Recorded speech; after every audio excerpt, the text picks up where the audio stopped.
I just want to talk to you about something quite briefly that happened this weekend, and I think it's significant. This is a message on Twitter, slightly tongue-in-cheek, that I sent out publicising Friday's show. Take a look at this tweet. I used an image of female biology from a kind of, school textbook, and the tweet said, "I will be defining what a woman is this evening on GBNews at 9 p.m. See you then." That was my tweet. It was in response to shadow cabinet ministers in the Labour Party this week being unable to define what a woman is. Both politicians are women, by the way, or maybe we should be calling them cis women now. They were Shadow Home Secretary Yvette Cooper, who said that answering that question was a rabbit hole. Is it?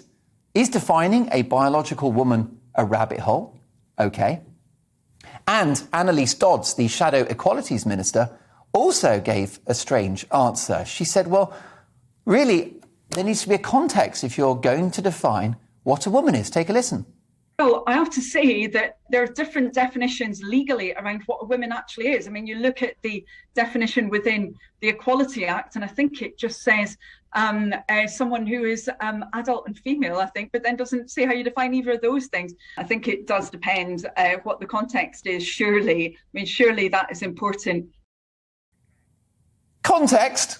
Why do you need a context? There was no context needed by my mother when she gave birth to me, or when yours gave birth to you. What is a woman? It can't be that hard a question, can it? Surely politicians have to face tougher questions than that one.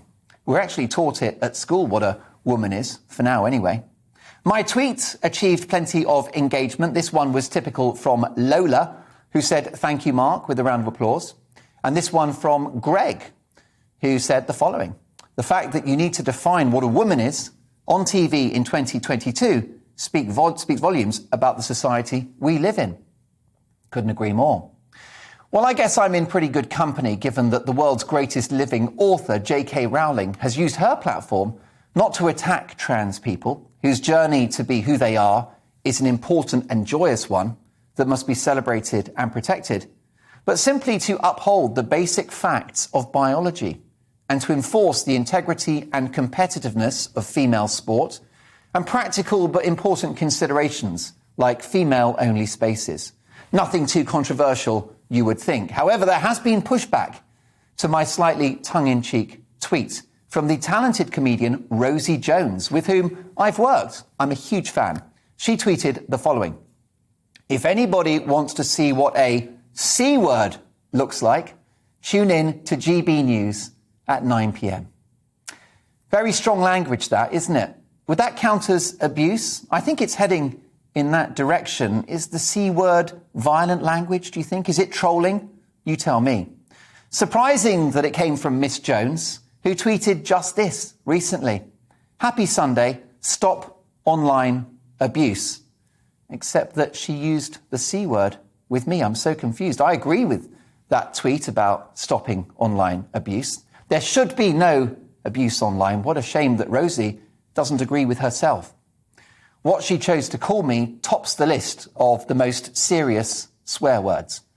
Is it violent language? Is it threatening me in some way? Is it abuse? Well, you tell me. Of course, this kind of vicious trolling is all too familiar from the so-called Be Nice Brigade, who are anything but, and are often responsible for some of the nastiest discourse out there. Now, Rosie's not like that. She is a colossal talent, and she deserves no pile-on. And yes, it was a harsh joke, but a joke just the same.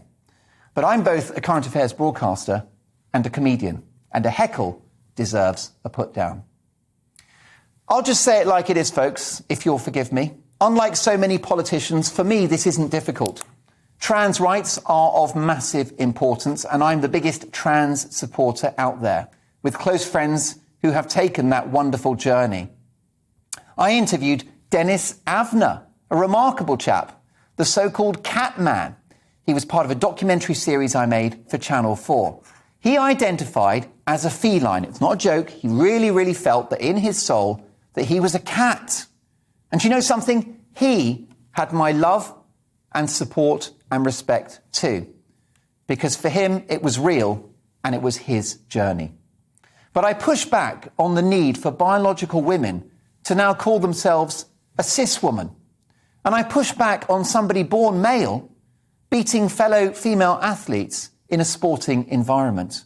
A view shared by the most famous trans woman in the world, Caitlyn Jenner, a heroine of mine, who has hilariously been called transphobic, in particular by non-trans people. Explain that one to me. And I push back on erasing the identity and biology of any human born with XX chromosomes, or in other words, a woman. Transphobia and attacks on trans people are as twisted and evil as racism or homophobia. We must acknowledge, support and respect anyone that wants to identify as female, a trans woman, absolutely, but not at the expense of women born women and the rights that they have fought for centuries to achieve. I'm not sure that I am a C word, to be honest. I hope I'm not a C word. I wonder if I might be a feminist. Who knows? As a bloke, it's not for me to say. I will let women judge me. This particular swear word, the C word, is extremely strong language, though, isn't it? Is it abuse? Is it violent? Well, you tell me. But if it's designed to make me afraid or to shut me up, be clear, it will have the opposite effect. Because whatever the anatomy of a woman, let me reassure you, I've got a pair of balls.